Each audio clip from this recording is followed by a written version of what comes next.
बोलिए गायत्री माता की जय। आइए आज हम गीता चिंतन में अध्याय 6 श्लोक नंबर 18 और 19 का चिंतन करते हैं, जिसे भगवान कहते हैं यदा विनियतं चित्तम आत्मन्येवावतिष्ठते निःस्पृहा सर्वकामेभ्यो युक्तयुक्तोच्यते तथा यथा दीपो निवातस्थो नेङ्गते सोपमा स्मृता योगिनो यत् चित्तस्य युतो योगम आत्मनः।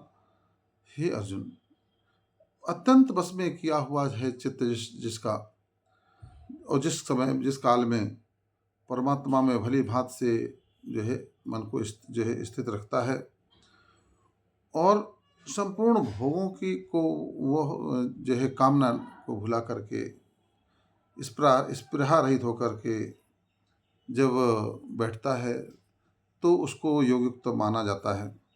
संसार की चाह में व्यक्ति जो है मन को स्थिर करना बड़ा कठिन होता है, क्योंकि जिसकी चाह होती है मन वहीं वहीं जाता है। संसार की चाह जितनी व्यक्ति को ज़्यादा होगी उतना ही वह साधना में असफल होगा, क्योंकि साधना भी मन से ही किया जाता है और जो है संसार को भी मन से ही पाया जाता है। तो जब हमारा मन संसार में होगा तो साधना में नहीं होगा, जब साधना में होगा संसार में नहीं होगा। तो मन को एकाग्र करके ही साधना में व्यक्ति उन्नति प्राप्त कर सकता है, तभी योगारूढ़ हो सकता है। जब जो है पूर्ण रूप से अपनी जो है इंद्रियों को वश में कर ले, मन को वश में कर ले, संसार की चाह खत्म कर दे, तब जाकर के वह। और दूसरी बात जो है दूसरे श्लोक में भगवान ने जो कहा यथा दीपो निवातस्थो नेंगते सोपमा स्मृता, साधक की तुलना एक उस दीपक से की गई जैसे कि जहाँ वायु का प्रवाह नहीं होता है वहाँ दीपक जला दो तो वह दीपक कैसा जलेगा, वह उसकी लो सीधी रहेगी। मगर अगर वहीं हवा चल रही हो, पंखा चल रहा हो या कि तो उसकी लो कैसी होगी, यहाँ वहाँ लहराएगी।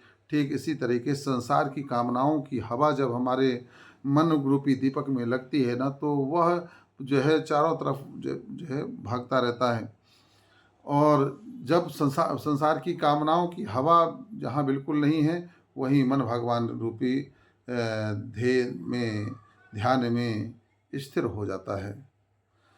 तो सीधी सी बात है कि हम अगर साधना में सफल होना चाहते हैं तो हमें संसार की कामना, संसार की इच्छाएं, संसार की स्पृहा जो है कम करना पड़ेगा। और वह कम तभी होगी जब हमें संसार जो है तुच्छ लगने लगेगा, संसार हमें छोटा लगने लग जाएगा और जो है हमें परमात्मा का ध्यान, परमात्मा की प्राप्ति, भक्ति की प्राप्ति, ज्ञान की प्राप्ति, वैराग्य की प्राप्ति, वैराग्य की दौलत, धन की दौलत, भक्ति की दौलत जब हमें सबसे बड़ी लगने लग जाएगी।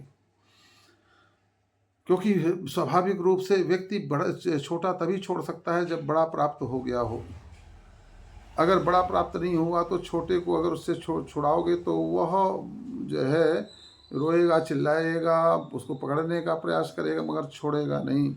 छोटे से बच्चे को आप देखिए, अगर उसके जो है छोटे खिलौने को अगर छुड़ा लीजिए तो वह रोता है, चिल्लाता है, आपको गाली भी दे देगा, मारने को भी दौड़ेगा। मगर जब वही बालक जब बड़ा हो जाता है तो, और जब उससे जो है समझ हो जाती है, फिर वह गाड़ी घोड़ा बंगला में फंस जाता है, तो क्या वो जो है वो जो उसके खिलौने थे उस खिलौने पर आसक्ति होती है, क्या नहीं होती है।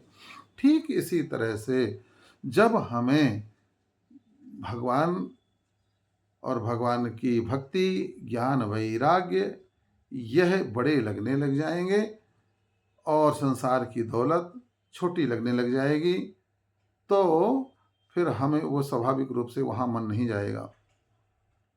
रामायण में बहुत सुंदर प्रसंग आता है कि जब रावण आता है और जानकी जी से कहता है कि एक बार विलोक मम ओरा, हे सीते तू मेरी तरफ एक बार देख तो ले, मुझे देख ले, मैं सारी ये जो अपनी जो पत्नियां हैं उन सबको तुम्हारी दासी बना दूंगा, ये सारी लंका का वैभव तुम्हारा हो जाएगा।